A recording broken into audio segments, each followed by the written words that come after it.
Well, we always say retirement is a journey, one that you shouldn't have to navigate solo. So that is why every week here on The Right Path to Retirement, we turn to financial advisor Jimmy Lynn, certified financial planner and the founder of Right Path Wealth Management right here in Las Vegas. I wanted to talk to you about your married couple clients today.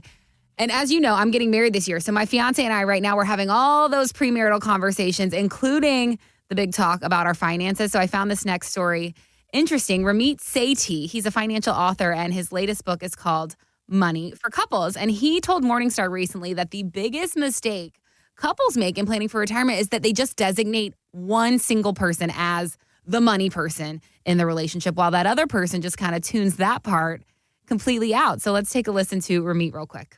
Here's the dynamic. We intuitively divide up responsibilities in a relationship. One person empties the dishwasher, the other mows the lawn. I get that. But money is unlike any of those things. Money is much more similar to parenting. It encompasses every part of life. And you would rarely see a couple, especially these days, who says like, oh, he does the parenting or she does the parenting. No, it's like, right, we both do it. We talk about it every day. And that is the same with money. So my question for you on this, Jimmy, is when you have married clients in your office, how do you keep both people engaged in the conversation? What are those conversations like that you're having with your married clients? Well, first off, I can validate exactly what they're saying in that clip, because I would say 9 times out of 10, people that come in to meet with us or our existing clients, generally speaking, there is going to be one person that basically is the quarterback of the team for their finances. Mm-hmm. And the other one, quite frankly, is oblivious. I mean, I had a conversation this week with somebody, and I was talking a lot with the husband about what was going on, what their thoughts were on the market. And I did notice that the wife, she was kind of silent on the topic. So I wanted to engage her and asked her, well, what are your thoughts on the market? You know, how do you feel about what's going on in the world and how it ties into your finances? And exact literal statement was, I'm oblivious to this stuff. You know, it just kind of goes over my head. So she admitted it herself. Absolutely, which is great. It's a good self-awareness, but that's my job to really kind of pull this out of them through questioning. That's really what I focus on. But I'll tell you, a lot of people engage our services specifically for the reason of making sure that their surviving spouse is not left to figure things out. Because to our point, right, if there is one quarterback that's driving the financial plan and then something happens to that individual, then who's there to pick up the pieces? If the other surviving spouse isn't engaged, they're going to be scrambling to find a tax person, scrambling to find an attorney, scrambling to find a financial advisor, you know, figure out what the passwords are to their accounts. I mean, it just can become a big mess. And that's one of the reasons why people actually engage us. So I would say that, number one, find somebody that you're comfortable with now before you need them. That would be my first piece of advice. And what we do is we literally do engage both partners. We will not let one of the spouses just sit there and not participate, because their input is really important, because they could well be in control of all of this in the future. And we make sure everything's documented, you know, a written income plan, document their investments. What's nice about the planning software that we use right now, you can visually map out exactly where all the assets flow. And then if somebody passes away, how does that flow to your beneficiary? So I think that engaging with somebody is what we do. And we like to simplify things as much as possible, but you got to get both parties on board. I promise I'm not going to be the oblivious one in my relationship. You have taught me better than that, Jimmy. I think keeping both people plugged in is the absolute key. But I'm also thinking that just because you're engaged doesn't mean that you necessarily both agree. So I'm curious about how you recommend couples handle disagreements when it comes to the financial goals. Like, okay, you get them both plugged in, and now one wants to save every single penny. The other wants to enjoy life a little now. They want to spend more. So I'm curious if you get in on those conversations, Jimmy, and how that goes for you. Every single day, Casey. We get as advisors, we're in the crossfires. Yes. And it is almost like it doesn't become a financial consultation anymore. It almost becomes like a relationship consultation. Marriage counseling. Marriage counseling, absolutely. What I tend to do, and I can only speak for myself, is I have to act as an unbiased advisor. Mm-hmm. You know, respect everyone's opinion, everyone's point of view is crafted from something in their lives, and then really just provide objective feedback. As a financial advisor, like literally it's art and science. The art of it is managing the relationships, but the science portion of it is sometimes there's just numbers that we can back up one side or the other. But you got to respect everyone's opinion and just kind of, like I said, I'm in the crossfires, and just figuring out how to manage those relationships is a skill set that, many successful advisors have to have. If this conversation resonates, if you're a married couple right now, so looking at each other and saying, hey, this could be us, give us a call. We'll chat about that. And we could talk about your finances, or we could talk about your relationship, whatever you want to talk about. 702-744-8344 is how you'll get on my calendar. 702-744-8344. It is so important to have these conversations with your spouse to get on the same page and get that plan set in place. So let Jimmy and his team be the ones to help you guys do it. We've got spots available right now to get on Jimmy's calendar. You've just got to dial 702-744-8344 or head online to rightpathwm.com. All right, Jimmy, before we go today, I like to end the show with a giggle when I can. And Mal Hall has been doing stand-up comedy for nearly 20 years. And he says there is one childhood memory that still haunts him today. When you guys were kids, did your parents tell you that it was illegal to use the dome light in the car at night? How did these veteran parents get that one around the country? Pre-internet. Did they all just call a parent, hey, tell 10 other parents this lie? Here's the crazy thing about that one. So I'm 40 years old. If you're in my car tonight after the show and we need to find something, that light is on and then off immediately. Because as a 40-year-old man, I'm still not sure if that's true or not, and I don't want to test it.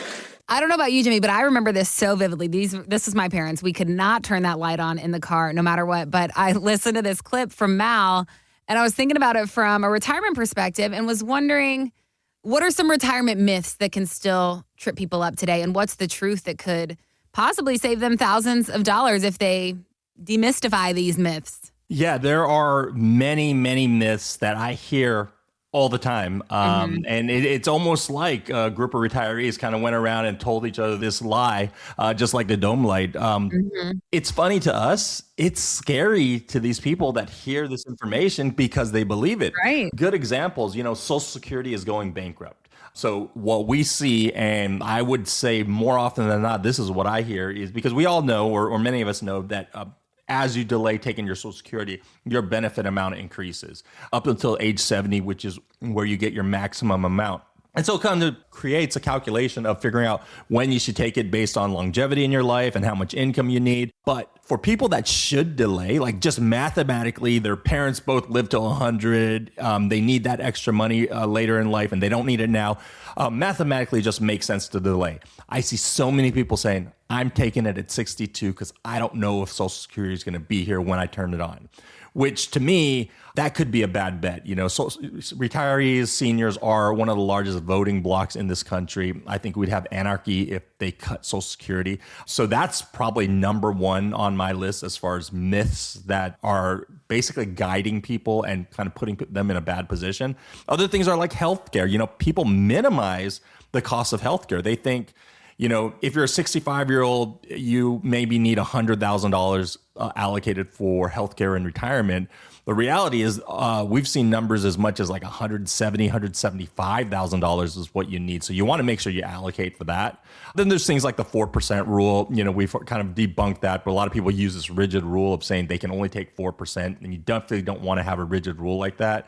And then just the biggest one that we always have to correct is people think they're going to spend less in retirement, right? They think that they're just going to watch Netflix all day and just drive around town, but then they don't realize how long people are living and the experiences that people are doing now, going on vacations, and then just the cost of everything going up. So underestimating how much you're going to spend in retirement, that is a huge myth, because many times what we're seeing is people spend more. So if you can kind of address those 4 items, I think you're going to put yourself in a better position. But Casey, that's what we do. That's what we do on these conversations with our clients. So if anyone out there, they want us to debunk any of these myths, or if there's anything else in their lives that they're thinking about that they don't know if it's reality or not, give us a call, get on my calendar. We'll have that conversation and we'll help kind of guide you in the right direction. 702-744-8344 is how you can get on my calendar. Yeah, if you're confused, if you have questions, what you don't want to do is let these retirement myths trip you up or hold you back. So schedule some time to chat with a professional who knows this Vegas retirement landscape locally and can help you get on that right path. 702-744-8344 is that number to dial to get scheduled for Jimmy's complimentary retirement consultation. Remember, it is just a phone call to start you out, very low pressure, just 15 or so minutes of your time. No pressure, 702-744-8344. No obligation, just a conversation and a chance for you to get your big retirement questions answered that we know you have. 702-744-8344. We've got our teammates standing by off the air, ready to help get you scheduled. You don't want to miss this opportunity. Go ahead, take that first step towards a more confident financial future this year. One more time for you, 702-744-8344, or head online. That website again, it's rightpathwm.com. Click on the contact tab and plug in your info, and a Right Path teammate will reach out directly to you. That is going to do it for us this week. We will be back next week, same time, same place, with more great insight from certified financial planner Jimmy Lynn here on the Right Path to Retirement. Take care.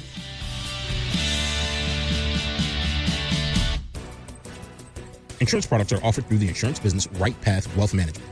Right Path Wealth Management is also an investment advisory practice that offers products and services through Impact Partnership Wealth, LLC, a registered investment advisor. IPW does not offer insurance products. The insurance products offered by Right Path Wealth Management are not subject to investment advisory requirements. Investing involves risk, including potential loss of principal. Any reference to the protection, safety, or lifetime income generally refer to fixed insurance products, never securities or investments. Insurance guarantees are backed by the financial strength and claims paying ability of the issuing carrier. This radio podcast is intended for informational purposes only. It's not intended to be used as the sole basis for financial decision, nor should it be construed as advice designed to meet the particular needs of an individual situation. Right Path Wealth Management is not permitted to offer, and no statement made during the show shall constitute tax or legal advice. Our firm is not affiliated with or endorsed by the U.S. government or any governmental agency. The information and opinions contained herein provided by third parties have been obtained from sources believed to be reliable, but accuracy and completeness cannot be guaranteed by Right Path Wealth Management. Market Guard is a firm that provides investment signals as well as portfolio allocation recommendations, wide variety of model portfolios. Market Guard does not offer advice or enter into fiduciary relationships.